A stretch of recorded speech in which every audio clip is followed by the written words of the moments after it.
The glittering facade of high society often masks a reality so harrowing that it defies the very concept of aristocratic privilege. For centuries, the public has looked upon the lives of the nobility with a mixture of envy and fascination, assuming that ancient titles, vast estates, and immense wealth offer a permanent shield against the cruelties of the ordinary world. We are conditioned to believe that those born within the gilded walls of historic palaces live out their days in a continuous loop of effortless luxury, grand celebrations, and uninterrupted peace. Yet, history and modern reality frequently combine to shatter this illusion, revealing that a lineage steeped in majesty cannot protect an individual from the devastating winds of financial ruin, public scandal, and profound personal grief. When the spotlight of fame and beauty fades, what remains is often a relentless struggle for survival, carried out behind closed doors but eventually laid bare for the world to see. It is a stark reminder that tragedy is entirely democratic, visiting the stately homes of the aristocracy with the exact same merciless force that it visits the humblest households. To truly understand how easily an idyllic life can unravel, one must look closely at the fragile nature of success and the hidden burdens borne by those who seem to have it all. Before we delve deeper into this haunting account of fallen grandeur and resilience, please take a moment to subscribe to our channel, turn on notifications, and join our growing community as we uncover the complex truths behind the headlines that captivate the world. The story we begin today is not just about a single family, but about the volatile intersection of tradition, public scrutiny, and human vulnerability. At the dawn of the 21st century, the British media was utterly captivated by a young woman who seemed destined for the ultimate heights of royal and social prestige.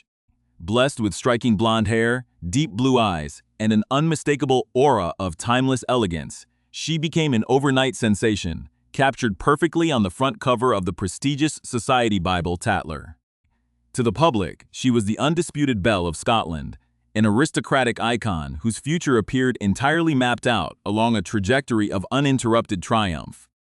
The whispered rumors linking her to the highest echelons of the British royal family, specifically as a highly suitable and anticipated bride for Prince Edward, only added to the intense mystique surrounding her name. She represented the absolute pinnacle of young nobility, a living embodiment of heritage and grace who held the world entirely at her feet. Every public appearance was dissected by commentators, every fashion choice celebrated, and her presence at elite gatherings was viewed as a confirmation of her supreme social standing. To anyone watching her rise in the early noughties, it was a mathematical certainty that her life would be a seamless, uninterrupted fairy tale, played out on the grandest stages of the United Kingdom. She grew up surrounded by the overwhelming weight of Scottish history, spending her formative years within the magnificent walls of Scone Palace. This colossal estate, spanning an astonishing 27,000 acres across the breathtaking landscapes of Perthshire, was not merely a home, but a national monument. The grounds boasted pristine polo fields, a private racecourse, and extensive, highly coveted shooting and fishing rights along the majestic currents of the River Tay. For centuries, this very site had held an almost mythical status in the consciousness of the nation, having housed the legendary stone of Scone, the sacred relic upon which Scottish kings, including the heroic Robert the Bruce, were crowned. Walking through the vast corridors and sprawling lands of her ancestral home, she breathed in an atmosphere saturated with centuries of power, wealth, and unmatched privilege. Her father, William Murray, the 8th Earl of Mansfield, presided over this empire of heritage, ensuring that his family remained at the absolute center of aristocratic life. In such an environment, the concept of hardship was not just distant, it was entirely non-existent, a foreign reality that could never breach the ancient stone walls of Scone. The expectations placed upon her were as immense as the estate itself, with everyone assuming she would seamlessly transition from the historic halls of her childhood to an even grander royal destiny. Yet, beneath this flawless surface of wealth and prestige, the tectonic plates of destiny were already beginning to shift in ways no one could have anticipated. The transition from a celebrated youth to the realities of adulthood is often fraught with hidden challenges, even for those born into the highest ranks of the peerage. The immense pressure to maintain a public image of perfection can become a heavy burden, forcing individuals to conceal the normal anxieties of life behind a mask of aristocratic composure. As the years progressed, the path that seemed so clearly defined for the young beauty began to diverge from the expectations of the public and the media. The intense speculation regarding a royal marriage gradually faded, replaced by the realization that her life would take a distinctly personal and independent direction. While the public continued to view her through the lens of that iconic magazine cover, the realities of managing a massive heritage and navigating the complexities of modern aristocratic relationships began to take center stage. The contrast between the timeless, unchanging nature of Scone Palace and the rapidly evolving modern world created a subtle, underlying tension that would define the next chapter of her life. It was during this period of transition that the first whispers of vulnerability began to emerge, suggesting that even the most secure foundations could be tested by unforeseen circumstances. The world watched as the undisputed belle of Scotland stepped away from the predicted royal trajectory, choosing instead a path that would ultimately lead her into a labyrinth of profound joy and unimaginable sorrow. The true depth of the challenges she would face remained entirely hidden from view, masked by the grand social events and the enduring prestige of her family name. The public could not have known that the young woman who once had the world at her feet was embarking on a journey that would push her to the absolute brink of physical, mental, and financial collapse. This initial chapter of her adult life set the stage for a dramatic narrative of resilience, illustrating how quickly the grandest expectations can be replaced by a relentless struggle against adversity. As we prepare to explore the specific events that shattered this aristocratic idyll, the image of the young girl on the cover of Tatler stands as a haunting symbol of a lost era of innocence and absolute certainty. Instead of entering the royal fold, Lady Georgina Bullough chose a path rooted in traditional Scottish heritage, marrying John Bullough in a spectacular 1998 ceremony that seemed to solidify her standing at the pinnacle of high society. John was a dashing former Scots Guards officer and the heir to a historic commercial empire, making him an ideal partner for the Earl of Mansfield's celebrated daughter. Their wedding reception, hosted at the majestic Scone Palace, was a grand affair attended by 500 distinguished guests, who gathered to celebrate what looked like a match made in heaven. For the first decade of their marriage, the couple epitomized aristocratic success, balancing their duties to their historic estates with the management of McEwens of Perth. This beloved department store, affectionately dubbed the Harrods of the North, was far more than a retail business. It was a cornerstone of the regional economy and a symbol of Scottish luxury and pride. Together, Georgina and John poured their hearts and resources into maintaining its prestigious reputation, building deep personal relationships with the more than 100 staff members who kept the enterprise running. They were pillars of their community, blending ancestral prestige with modern entrepreneurial spirit, completely unaware of the dark storm clouds gathering on the horizon. The first major crack in this facade of perfect privilege occurred in 2012, sending massive shockwaves through Britain's most exclusive aristocratic circles. Georgina's father, whose vast fortune was estimated at £60 million, found his family thrust into the tabloid spotlight under the most agonizing circumstances imaginable. Her younger brother, James Murray, an Oxford-educated IT consultant, was arrested and charged with the horrific assault of a 16-year-old foster girl at his flat. The media instantly seized upon the sensational case, branding it with derogatory headlines that threatened to permanently tarnish the family's ancient name. The subsequent week-long trial at Oxford Crown Court became a public spectacle, forcing the deeply private family to endure intense scrutiny as intimate details were aired in open court. Throughout this nightmare, Lady Georgina stood fiercely by her brother's side, even taking the witness stand as a crucial character witness to defend his honor. She described James to the jury as a naive, gentle, and unassertive individual who consistently thought the best of others and was easily taken advantage of by cynical people. To illustrate his complete lack of malice, she recounted an incident where he had lent his car to a friend and spent an entire week traveling by bus because he lacked the assertiveness to demand his property back. The emotional toll of watching her brother fight for his freedom while their family name was dragged through the mud was immense, shattering her sense of security. Although the jury took just 1 hour to fully acquit James of all charges, the public ordeal left deep, permanent scars on Georgina's psyche. This legal trauma was merely the prologue to a succession of devastating events that would systematically dismantle her structured world over the following years. Just 3 years after the trial, the family was plunged into mourning when her father, the Earl of Mansfield, passed away, leaving behind a complicated legacy and a shifting family dynamic. Then, in March 2016, the economic reality of a changing retail landscape struck a catastrophic blow to the family's commercial crown jewel. McEwens of Perth, the beloved department store that Georgina and John co-owned and managed with such immense pride, collapsed into administration under a crushing mountain of debt exceeding £4 million. The bankruptcy was not just a financial disaster. It was a profound moral and emotional crisis that inflicted a deep sense of shame upon the couple.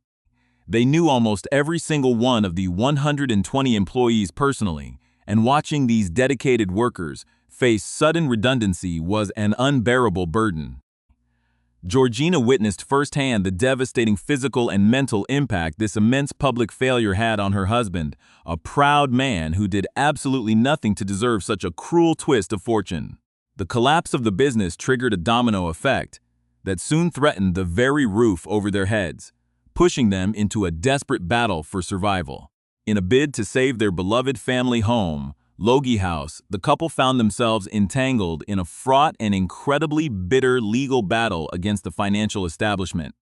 They claimed they had been fundamentally misled by high-level advisors at the Royal Bank of Scotland into pledging their stately home as security for the failing business. According to their legal arguments, a highly trusted financial professional had explicitly assured them that the personal guarantee was merely a routine, meaningless, box-ticking exercise. The realization that they had been deceived into risking their sanctuary added a layer of profound betrayal to their already overwhelming financial misery. For years, the threat of bankruptcy and the immediate prospect of losing their home loomed over them, demanding every ounce of their remaining strength and resilience. They fought relentlessly through the courts, refusing to allow their family's safe haven to be seized by corporate creditors who showed no regard for their plight or history. Though they ultimately succeeded in saving Logie House, the prolonged warfare took an unimaginable toll on their health, leaving them completely exhausted and emotionally drained.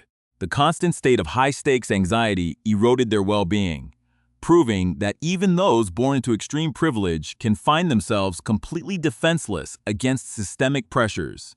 Georgina watched helpless as her husband's health was quietly undermined by the years of unrelenting tension and the profound grief of losing his life's work. The sheer velocity of their descent from the heights of high society to the brink of financial ruin was dizzying, transforming their reality into a daily struggle against despair. Every victory in court felt hollow, achieved only at the expense of their peace of mind and physical vitality, leaving them vulnerable to further tragedy. The world that had once seemed so welcoming and full of endless promise had transformed into a hostile environment where survival was the only goal. Yet, through the darkness of bankruptcy, public scandal, and legal warfare, Georgina and John remained fiercely united, drawing strength from their 25-year marriage. They managed to temporarily stabilize their lives, creating a fragile peace within the walls of Logie House, believing the worst of the storm had finally passed. They looked forward to a quiet future, away from the harsh glare of public scrutiny and the crushing pressures of commercial enterprise, hoping to heal their battered minds and bodies. But the universe was not yet finished testing Lady Georgina's resolve, and an even greater, more absolute tragedy was waiting in the shadows to completely shatter her reconstructed world. The fragile peace that Lady Georgina and John Bullough had so painstakingly reconstructed within the sanctuary of Logie House was destined to be agonizingly brief. In May 2023, just 5 years after winning their exhausting legal battle against the financial establishment, a sudden and absolute catastrophe struck at the very heart of Georgina's existence. John, who had always appeared to be in the absolute pink of health, suffered a massive, completely unexpected heart attack and passed away at the age of 54. His sudden death was a monumental tragedy, not only for his family but for the entire nation of Scotland, which he had served with immense distinction throughout his adult life.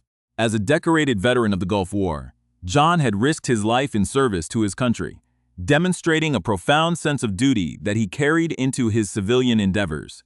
Following his military career, he became a towering philanthropic figure, most notably by founding Scotland's Charity Air Ambulance, a vital life-saving service for which he raised an astonishing £50 million. His extraordinary contributions to public welfare and healthcare logistics had earned him the prestigious title of Member of the Most Excellent Order of the British Empire, an honor that reflected his status as a true national hero. To the outside world, John was an unstoppable force of nature, a man of boundless energy, compassion, and resilience who had successfully guided his family through the darkest financial storms. For Georgina, he was the absolute center of her universe, the loving partner who had stood by her side through 25 years of marriage, sharing in every triumph and shielding her from the worst of their shared adversities. His sudden departure left an unimaginable void, transforming the home they had fought so hard to protect into a silent monument to everything she had lost. The grieving process for the former belle of Scotland became a deeply solitary, agonizing journey of survival as she faced the reality of raising their 23-year-old son, Hercules, entirely on her own. In the immediate aftermath of this profound loss, Georgina found herself completely overwhelmed, admitting that her physical and mental health had taken a complete beating from the relentless succession of traumas. The woman who had been born into enviable wealth and privilege, whose face had once symbolized the effortless glamour of the British aristocracy, was forced to embark on a desperate search for her own mind, her heart, and her body. Every corner of Logie House was saturated with the memory of her late husband, a reality that she described as both an incredible comfort and a source of perpetual heartbreak. She openly reflected that John's DNA is permanently stamped into the very structure of the house, ensuring that he remains everywhere she looks, keeping his spirit alive in every room. While this constant spiritual presence provided a vital anchor during her darkest hours of isolation, it also served as a continuous, minute-by-minute reminder of the tragic brevity of their shared happiness. The immense dignity with which she navigated this profound grief caught the attention of high society once again, leading to her recent, deeply moving return to the pages of Tatler magazine.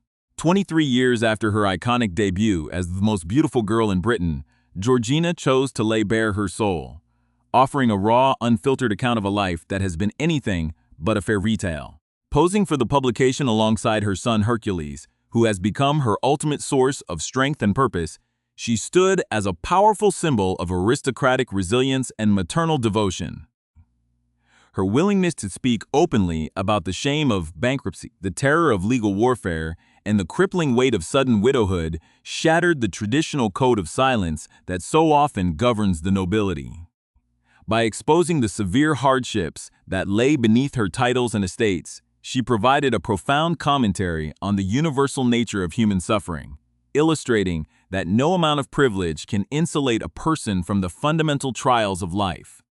Her story serves as an enduring testament to the power of the human spirit to withstand the absolute worst that fate can deliver, emerging from the brink of total collapse with a renewed sense of clarity and grace. The legacy of the Murray family and the Earls of Mansfield will undoubtedly continue to be defined by their historic achievements, their ancient seat at Scone Palace, and their deep roots in the annals of Scottish history. Yet, for this generation, the true measure of their nobility is found not in their vast lands or financial fortunes, but in the quiet courage of a woman who refused to be broken by the accumulation of immense tragedy. Lady Georgina's journey from the heights of youthful adulation to the depths of personal and economic ruin, and ultimately to a place of stable, reflective survival, offers a lesson in humility to a world obsessed with superficial perfection.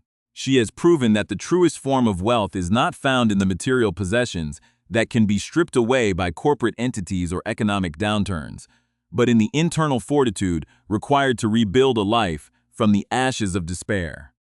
As she continues to navigate the complexities of her future, raising her son and preserving the memory of a national hero, the world views her no longer just as a beautiful face from a bygone era of innocence, but as a warrior who conquered the darkness. Her revelation in the Society Bible marks the definitive end of an old narrative and the triumphant beginning of a new chapter, one defined by authentic human experience, profound emotional honesty, and an unyielding commitment to survival against all odds.